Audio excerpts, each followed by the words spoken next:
से भीख मांगते, हम हमारा हक मांगते, नहीं किसी से भीख मांगते। वंदे मातरम, वंदे मातरम, जय जवान जय किसान, जय जवान जय किसान। चालू कारखाना बंद करो, चालू कारखाना बंद करो, चालू कारखाना बंद करो।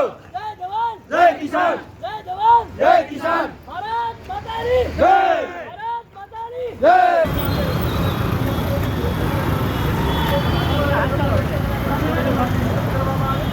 પરંતુ અમારી માંગણીઓનો સંતોષકારક જવાબ આપવામાં આવ્યો નથી. સરકારે કમિટી પણ બનાવી છે.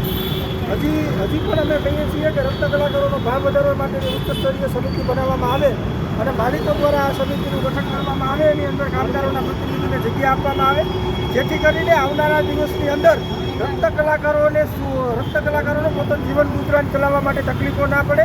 કારીગરોના પગાર જ્યારે મંદી આવે ત્યારે ઘટાડી દે છે, પરંતુ કારીગરોના પગાર વધારવામાં આવતા નથી. એની સામે અમારો રોષ. હજારો સંખ્યાઓની અંદર અમારી સાથે લોકો જોડાયા છે અને આવનારા સમયની અંદર જો આ માંગણી સ્વીકારવામાં નહીં, કતારગામ દરવાજાથી હીરાબાગથી લઈને સમગ્ર હીરા ઉદ્યોગમાં રેલી ફરીશું. हम हमारा हक मांगते